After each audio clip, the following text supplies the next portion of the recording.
Ayun, pag-search namin, biglang Monte Carlo ang unang lumabas. Okay, tapos yun. Can you briefly introduce yourself and tell us what brought you to this training program?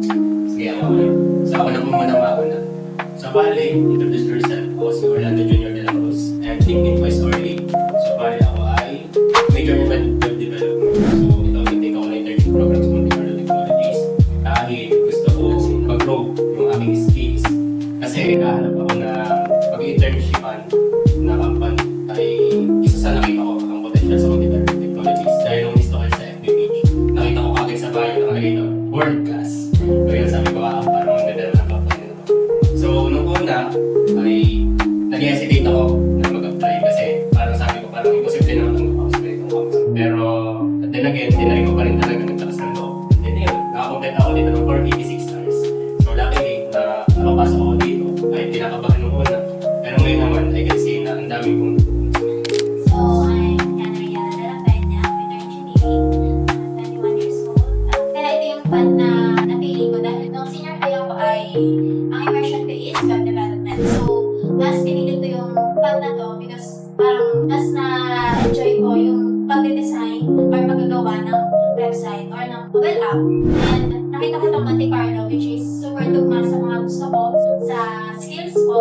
So, tinry ko mag-exam. So, luckily, nakapasa and nakapasok sa Monte Carlo. Yan, ako po si Gabriel Albay Villanueva.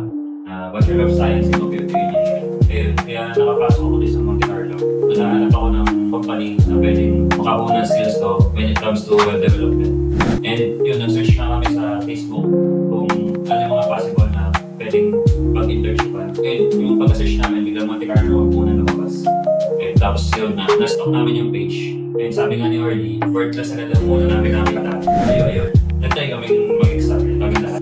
Sa una, kabalo nga kami. Siyempre, dala na ng pressure. Gawa ng, siyempre yung page ng Monte Carlo ay yung na kanilang mga gawang websites. Ayun. What is the most valuable skills or lesson you took away from this program? skills.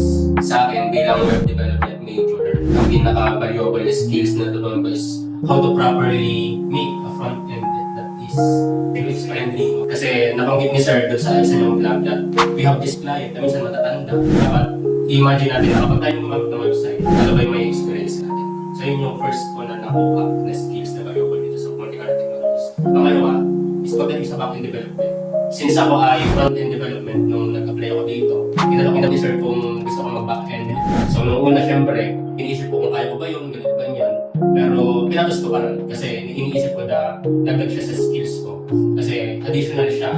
For example, kung mag-apply sa ibang company, plus yun na meron kang back-end skills. So yun yung pangalawa na valuable sa akin. At pangatlo, yung paggawa ng UI and UX mapa sa Figma. So dati kasi nung nag-design ako sa Figma, bago ako pumasok dito, talagang yung pag-align ng mga elements, ng mga icons, hindi siya yung best practices. So nung papasok ko dito, nalaman ko yung mga tinatawag na auto layout, yung mga ganon, and everything na meron sa Figma, yung mga grid, and mga positioning, etc. So yun, so bali tatlo, sa front-end development, especially sa UX, tapos back-end development sa Laravel PHP, and then Figma, yung mga best practices sa Figma. So yun. So, sa akin naman, as a UI UX designer, so siguro, akala ng iba madali because designing lang naman. Pero iniisip din kasi natin dito yung user experience. Sabi nga ni Orly, hindi lang pwede na puro design, puro vector, puro pictures. Dapat iniisip din natin yung user, kung maintindihan ba ng user. Kasi parang sila kasi yung gagamit. So dapat nilalagay yung gusto mo sa gusto nila, which is dapat inaano natin yung user experience sa user interface. So next is yung SEO, which is connected siya sa UI UX. Which is yung SEO kasi is the parang siya yung mag-upload sa Google, which is kailangan ng word sentences. Dapat ay align siya sa pinaka-topic ng website, which is siya po yung maglalagay sa Google or Google Analytics. Then next po is yung sa front-end, which is yung pag-page cut po. Parang na-introduce din po ako dun ni Sir sa page cutting, which is the HTML, CSS, Java, and yung web method. Something like that. Then, ang last po is yung sa, actually yung Figma pa din, which is yung auto layout. Nakakali yung mga valuable skills na natutunan ko sa MCA, yung back-end development. Since wala naman ako masyadong idea nun from the start, marami akong natutunan na mga techniques when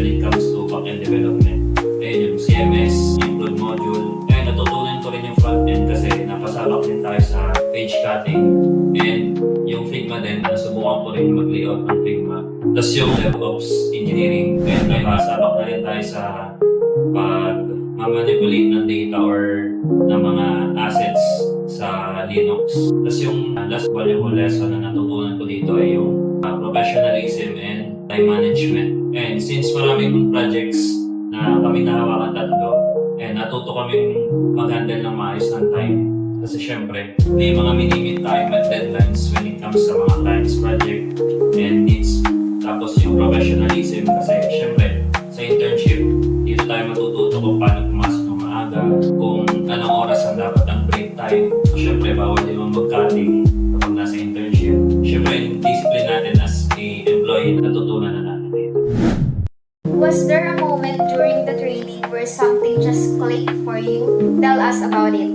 Nung napasok ko pa lang yung first day namin dito sa MC, ayun yung agad na-click sa akin kasi namulat ako kung gaano pala kahirap ang pag-develop ng web. Yung simula nun, natuto ako mag-aral kung ano yung gawin tamang method o ano yung dapat na gawin para ma-optimize yung buong web development. Siguro sa akin, yung nagulat ako kasi parang nasa real world na talaga kami, parang nagtatrabaho na talaga kami kasi ang hawak talaga namin is yung real client, which is parang nakaka-pressure para sa amin kasi OJT, pero which is good din kasi nga, syempre, yung experience is parang talagang aligned siya sa aming gustong tahakin. So, maganda rin siyang sa resume, something ganun. Then, siguro parang na din, training na din para sa amin. Yung akin, nag-click ako first day pa lang. Tinahawak ako nung sa Zima, yung siya. Great client, sabi ni Kaya. So sabi ko parang ang hirap na magkamali dito, baka mapahiya ang mga Ticardo Technologies gawa namin. Kaya sa isang page pa lang, nung time na yun, kaya hindi ko makakalimutan. Talagang binuno ko yun ng 3 days para sa isang page na yun. Kasi syempre ayoko mapahiya yung ng Monte Carlo. So inaayos ko talaga that time yung pagkagawa ng layout pala. So doon ko na-realize na hindi biro yung mga clients natin lalo na pag ibang bansa. So syempre kailangan talaga ang i-offer nating services and products, yung mga products natin is that quality din. Kasi doon nakataya yung pangalan ng company. Doon pa lang na-pressure na ako first day. Talagang stress na agad. Kaya pagdating sa bahay, masakit ang ulo. Tapos din again, yun, natutuloy ko lang, but then again, doon ko na pag-isip-isip na ang laki ng natulong talaga ng MC sa growth namin, especially sa skills namin talaga. How we handle client, how we manage our time, how we develop a system that is optimized, yung performance niya ay okay, lahat, yung flow ng system, functionalities, nandun. So natutunan namin lahat yun. And we're very thankful that we found this company. Tapos yung isa ka nag-click sa amin yung nasira yung site, yung isang site. Ayun na yun eh. Doon kami parang na-pressure kung paano gagawin namin, kung ano ba dapat gawin, kung babalikan yung code base, or ayusin na yung repository. Ayun. Siyempre, ano yun, parang ano na talaga rin yung website. Parang nakaka-pressure talaga kung ano gagawin, kung hindi siya maayos agad. Ayun. Isa pa yung isa nag-click sa akin, yung isang website niya. Yun, at ko lang din, doon namin natutunan yung tinatawag nating collaboration. So doon namin na-maximize kung paano nag-work yung GitHub. So sa mga developer, sabi ko ni sir sa amin, ito yung pinaka-important when it comes sa isang developer. Kasi lahat marunong mag-code, at din again, hindi lahat kaya makipag-team collaborate. Hindi lahat kayang mag-adapt sa isang team, lalo na kapag malalayo kayo, for example. So with GitHub, doon mo ma-maximize na kaya nyo mag-collaborate kahit malalayo kayo, kahit hindi kayo nagkakaroon ng communication, dahil yun yung isa sa mga functionalities ng GitHub, na magkaroon kayo ng isang code base pero may kanya-kanya kayong features or functions na ginagalaw ng hindi mag-google. What would you say to someone who's considered joining this program? Dapat handa ka maging comfortable. Kasi syempre, kasama ka sa real world and sa mga real clients. Mamulat ka kung gano'n talaga. Umiikot ang buhay ng isang developer. Hindi lang siya yung parang systematic. Hindi siya consistent na yung mga pagbabago. Roller coaster yung kanyang process kapag isang developer. Syempre, mayroong ups and downs. Yung ups, gumagana yung code mo, yung downs, puro error. Dapat na lang maging comfortable and marunong ka mag-isip ng mga tamang solutions and adaptability when it comes to code.